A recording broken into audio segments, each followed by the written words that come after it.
Hi everyone, welcome back to my channel Charithya's vlog. ಎಲ್ಲರೂ ಹೇಗಿದ್ದೀರಾ? ಎಲ್ಲರೂ ಚೆನ್ನಾಗಿದ್ದೀರಾ ಅಂದ್ಕೊಂಡಿದ್ದೀನಿ. ಸೊ ನನ್ನ ಮಾರ್ನಿಂಗ್ ರೂಟೀನ್ ಇವತ್ತು ಪ್ರೋಟೀನ್ಗೆ ಅಂತ ಒಂದು 4 ಬಾದಾಮಿ ನೆನೆಸುತ್ತೆ. ಸೊ ತಿಂದ್ಬಿಟ್ಟು ಹಾಲು ಕಾಯಿಸ್ಕೊಳ್ಳೋಣ ಅಂತ, ಮತ್ತು ನಾವು ಕೆನೆನ ಎತ್ತಿ ಈ ಥರ ಕಲೆಕ್ಟ್ ಮಾಡಿಟ್ಕೊಂಡು ತುಪ್ಪ ಮಾಡ್ತೀನಿ ಅಂತ ಹೇಳಿದ್ದೆ ಅಲ್ಲ, ಸೊ ಅದಕ್ಕೋಸ್ಕರ ಅದನ್ನು ಕಲೆಕ್ಟ್ ಮಾಡ್ತಿದ್ದೆ.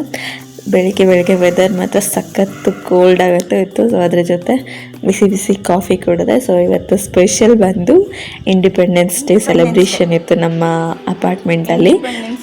ಸೊ ನಮ್ಮ ಚಾರುಗೆ ಸ್ವಲ್ಪ ಹುಷಾರಿಲ್ದಿರಲಿಲ್ಲ, ಸೊ ಅದಕ್ಕೆ ಸ್ವಲ್ಪ ಡಲ್ಲಾಗಿ ಕಾಣಿಸ್ತಾ ಇದ್ಲು.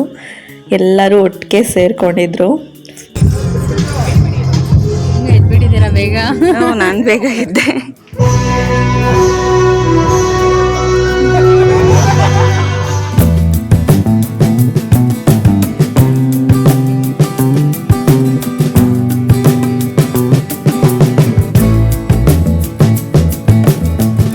ಬೆಳಗ್ಗೆ ಮಾರ್ನಿಂಗ್ 7 ಅಷ್ಟರಲ್ಲಿ ಎಲ್ಲರೂ ಜಾಯ್ನ್ ಆಗಿದ್ವಿ.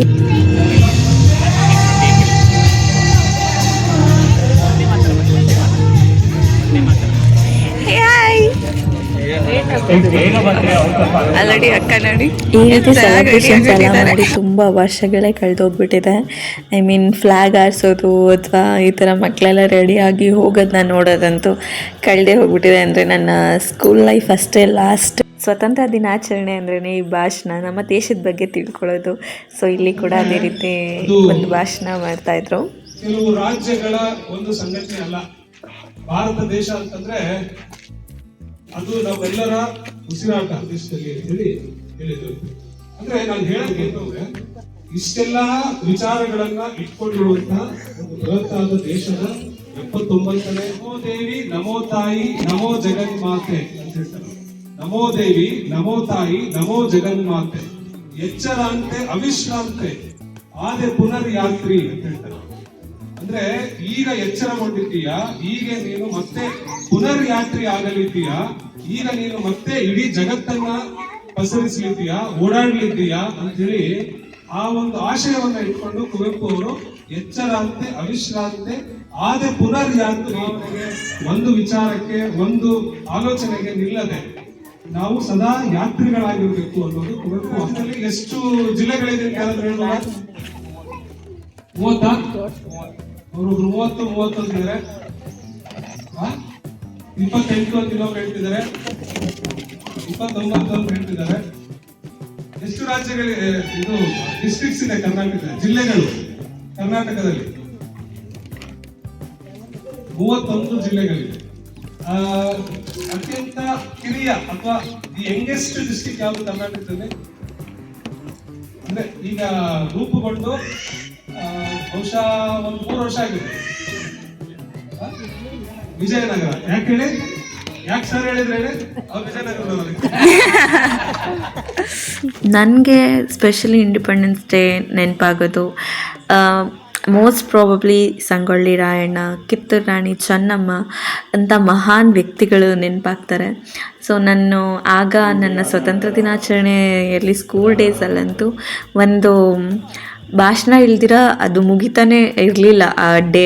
ಅದನ್ನು ಕೇಳೋದಕ್ಕೆ, ಅದನ್ನು ನೋಡೋದಕ್ಕೆ ಒಂದು ವೈಬ್ ಇರುತ್ತೆ ಅಲ್ಲ, ಬಾವುಟ ಆರಿಸಿದಾಗ ನಮ್ಮಲ್ಲಿ ಒಂದು ರೋಮಾಂಚನ ಆಗುತ್ತಲ್ಲ, ಅದನ್ನು ಎಕ್ಸ್ಪ್ಲೈನ್ ಮಾಡೋಕ್ಕೆ ಆಗೋದಿಲ್ಲ. ಸೊ ನನಗಂತೂ ತುಂಬ ಖುಷಿ ಆಗ್ತಿತ್ತು. ರಾಷ್ಟ್ರಗೀತೆ ಹಾಡೇ ಎಷ್ಟು ಅಂತ ಆಗಿತ್ತು. ಈ ಆಪರ್ಚುನಿಟಿ ಸಿಕ್ಕಿದ್ದಕ್ಕೆ ತುಂಬ ಅಂದರೆ ತುಂಬ ಖುಷಿ ಇತ್ತು ನನಗೆ. ಜೈ ಜೈ ಜೈ.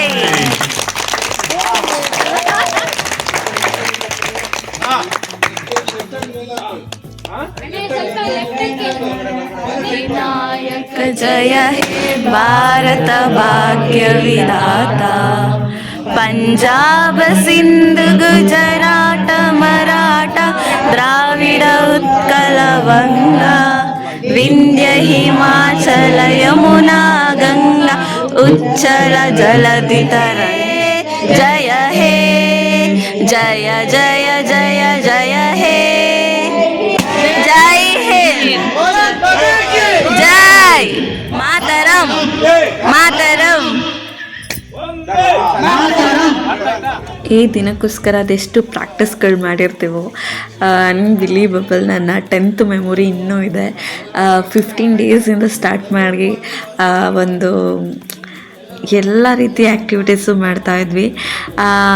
ನನಗೆ ಈ ಆಪರ್ಚುನಿಟಿ ಮತ್ತೆ ಸಿಗುತ್ತೆ, ನಾವು ಮತ್ತೆ ಬಾವುಟ ಫ್ಲ್ಯಾಗ್ನ ಆರಿಸೋದನ್ನ ನೋಡ್ತೀನಿ ಆ್ಯಂಡ್ ರಾಷ್ಟ್ರಗೀತೆ ಹಾಡ್ತೀನಿ ಅಂತ ನಿಜ ಗೊತ್ತಿರಲಿಲ್ಲ. ಬಟ್ ಈ ಆಪರ್ಚುನಿಟಿ ಸಿಕ್ಕಾಗಂತೂ ನಂಗೆ ತುಂಬ ಖುಷಿ ಆಯಿತು. ಇದನ್ನಂತೂ ಮಿಸ್ ಮಾಡ್ಕೊಳ್ಳೋಕ್ಕೆ ಹೋಗಲಿಲ್ಲ. ಬೇಗ ಎದ್ದು ರೆಡಿಯಾಗಿ ಬಂದಿದ್ದೆ. ಹಾಗೆ ಅಲ್ಲಿ ಎಲ್ಲರೂ ಸೇರ್ಕೊಂಡಿದ್ರಲ್ಲ, ಅದಿನ್ನೂ ಖುಷಿ ಆಗುತ್ತೆ. ಅಂದರೆ ನಮ್ಮೆಲ್ಲರಿಗೂ ಒಂದು ಕಡೆ ಸೇರಿ ಒಂದು ರಾಷ್ಟ್ರೀಯ ಹಬ್ಬ ಆಚರಿಸ್ಬೇಕು ಅನ್ನೋ ಫೀಲ್ ಬರುತ್ತಲ್ಲ, ಅದೇ ತುಂಬ ದೊಡ್ಡದು. ಹಾಗೆ ಅಲ್ಲೇ ಊಟಕ್ಕೆಲ್ಲ ರೆಡಿ ಮಾಡಿದರು ಟಿಫನ್ಗೆ. ಸೊ ಹಾಗೆ ತೊಗೊಂಡು ಬಂದ್ವಿ. ಮತ್ತು ಆಲ್ ಆಫ್ ಅ ಸಡನ್ ಇನ್ನೂ ಒಂದು ಪ್ಲ್ಯಾನ್ ಇತ್ತು. ಹಾಗೆ ನಮ್ಮ ಚಿಕ್ಕಮ್ಮ ಮನೇಲಿ ಲಕ್ಷ್ಮಿ ಕೂರಿಸಿದ್ರು. ಅಂದರೆ ವರಮಹಾಲಕ್ಷ್ಮಿ ವೀಕಲ್ಲಿ ಕೂರ್ಸೋಕ್ಕಾಗಿಲ್ಲ ಅವರು. ಸೊ ಅದಕ್ಕೆ ನೆಕ್ಸ್ಟ್ ವೀಕು ಶ್ರಾವಣದಲ್ಲಿ ಯಾವುದೇ ಶುಕ್ರವಾರಗಳನ್ನ ಮಾಡ್ಬೋದು ಅನ್ನೋ ರೀಸನ್ಗೆ ಅವರು ಕೂಡ ಮಾಡಿದರು. ನಾವು ಅಲ್ಲಿಗೆ ಹೋದ್ವಿ. ಚಾರುಗೆ ಸ್ವಲ್ಪ ಹುಷಾರಿರಲಿಲ್ಲ. ಬಟ್ ಓಕೆ ಅವ್ರ ಅಕ್ಕ ಅವರೆಲ್ಲ ಇದ್ದಾರೆ ಅಂದರೆ ಅವಳಿಗೆ ತುಂಬ ಖುಷಿ ಆಗುತ್ತೆ. ಇದು ನಮ್ಮ ಚಿಕ್ಕಮ್ಮ ಮನೇಲಿ ಕೂರಿಸಿದಂತಹ ಲಕ್ಷ್ಮಿ ಇಷ್ಟು ಮುದ್ದಾಗಿ ಕೂರಿಸಿದ್ರು ಅಲ್ವಾ. ಹಿಂದೆ ಬ್ಯಾಕ್ಗ್ರೌಂಡ್ ಮಾತ್ರ ರಿಯಲಿಸ್ಟಿಕ್ಕಾಗಿ ಸಕ್ಕತ್ತಾಗಿ ಕಾಣಿಸ್ತಾ ಇತ್ತು. ನನ್ನ ಮಕ್ಕಳು ಎಲ್ಲ ಮಲ್ಕೊಂಡ್ಬಿಟ್ಟಿದ್ರು ನಾವು ಹೋಗೋಷ್ಟರಲ್ಲಿ. ಅಂದರೆ ಹಾಗೆ ಬೇಗ ಎದ್ದು ಎಲ್ಲ ರೆಡಿಯಾಗಿರೋ ರೀಸನ್ಗೆ ಎಲ್ಲ ಮಲ್ಕೊಂಡ್ಬಿಟ್ಟಿದ್ರು.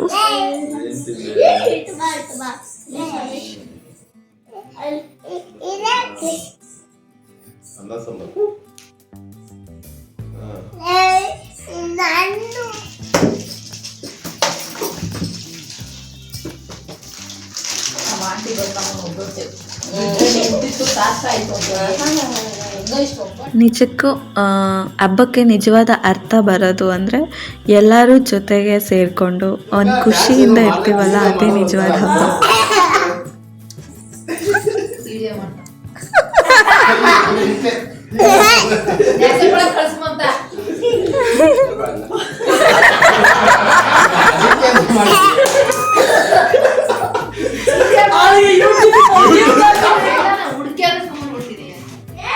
ಏನು ಹುಡುಕಿ ಎಳ್ಕೊಂಬಂದಿದ ತಕ್ಷಣ ಬರಕ್ಕೆ ಅದೇ ಕುರಿ.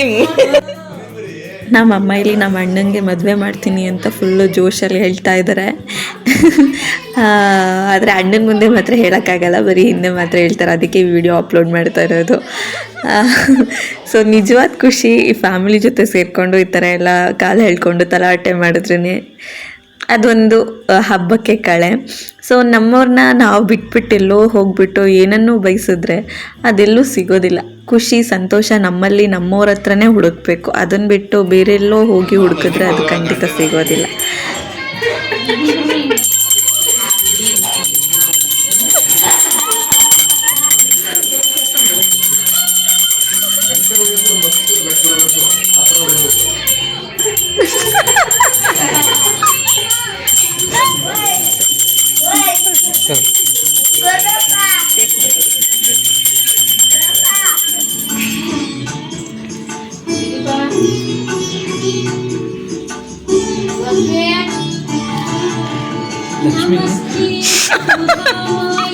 ನಮ್ಮ ಆಂಟಿ ಹೆಸರು ಲಕ್ಷ್ಮೀ ರೀ.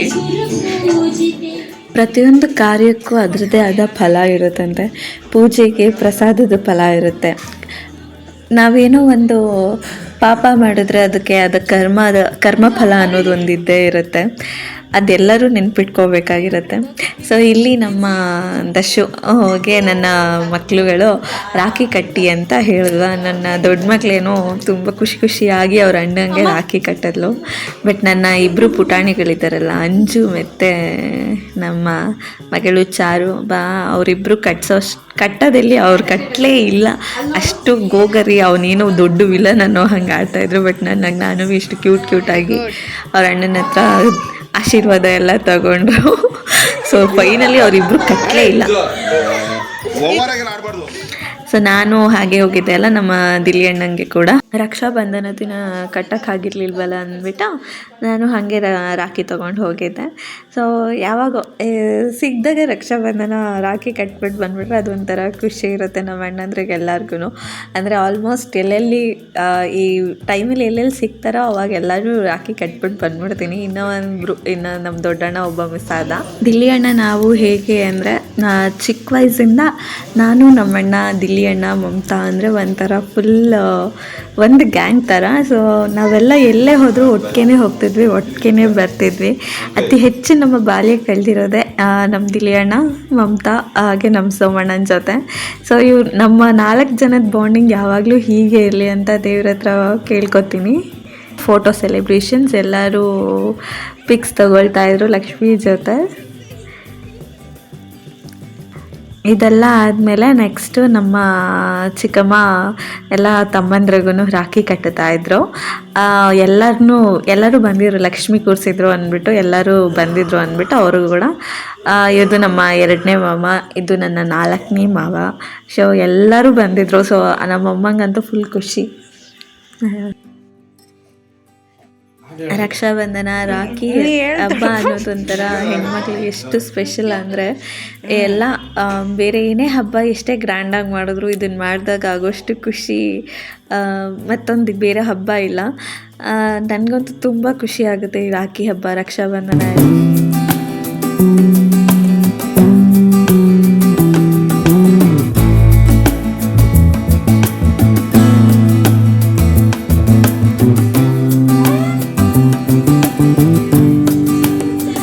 ನಾವು ಕೂಡ ಹೊರಡೋಷ್ಟರಲ್ಲಿ ಆಲ್ರೆಡಿ ತುಂಬ ನೈಟ್ ಆಗೋಗಿತ್ತು. ಎಲ್ಲ ಪೂಜೆ ಎಲ್ಲ ಮುಗಿಸ್ಕೊಂಡು ಸಂಜೆ ಅರಿಶಿನ ಕುಂಕುಮ ತಗೊಂಡು ಊಟ ಮುಗಿಸ್ಕೊಂಡು ಹೊರಡ್ವಿ. ನಮ್ಮ ಅಕ್ಕ ನನಗೆ ಅರಿಶಿನ ಕುಂಕುಮ ಕೊಟ್ಟಳು. ನನಗೆ ಅರಿಶಿನ ಕುಂಕುಮ ಕೊಡ್ತಿದ್ದಾಳೆ ಅಂದರೆ ನನ್ನ ಮಗಳು ಫಸ್ಟು ಮುಂದೆ ಇರಬೇಕು, ಅವಳಿಗೂ ಅರಿಶಿನ ಕುಂಕುಮ ಅಂದರೆ ಫಸ್ಟು ಎಲ್ಲಾದರೂ ಹೋದರೆ ಅವಳೇ ನೆನಪಿಸ್ತಾಳೆ ಅರಿಶಿನ ಕುಂಕುಮ ತಗೊಳ್ಳಮ್ಮ ಅಂತ. ಅಷ್ಟು ಮಟ್ಟಿಗೆ ಆಗೋಗ್ಬಿಟ್ಟವಳೆ ನನ್ನ ಮಗಳು ಈಗ.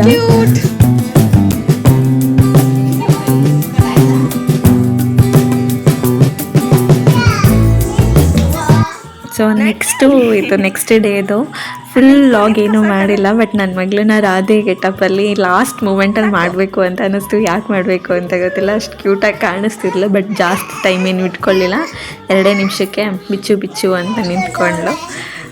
ಸೊ ನನ್ನ ಪುಟಾಣಿ ಹೇಗೆ ಕಾಣಿಸ್ತಿದ್ದಾಳೆ ಅಂತ ಕಮೆಂಟ್ ಮಾಡಿ. ಈ ವ್ಲಾಗ್ ನಿಮಗೆ ಇಷ್ಟ ಆಗಿದರೆ ಪ್ಲೀಸ್ ಲೈಕ್, ಶೇರ್ ಹಾಗೆ ಕಮೆಂಟ್ ಮಾಡಿ. ಮುಂದಿನ ವ್ಲಾಗ್ಗಳಲ್ಲಿ ಇನ್ನೂ ಹೊಸ ಕಂಟೆಂಟ್ ಜೊತೆ ನಿಮ್ಮ ಮುಂದೆ ಬರ್ತೀನಿ. ಪ್ಲೀಸ್ ನನ್ನ ಚಾನಲ್ನ ಸಬ್ಸ್ಕ್ರೈಬ್ ಮಾಡೋದನ್ನ ಮರಿಬೇಡಿ. ಮುಂದಿನ ವ್ಲಾಗಲ್ಲಿ ಸಿಗೋಣ. ಅಲ್ಲಿವರೆಗೂ ಬಾಯ್.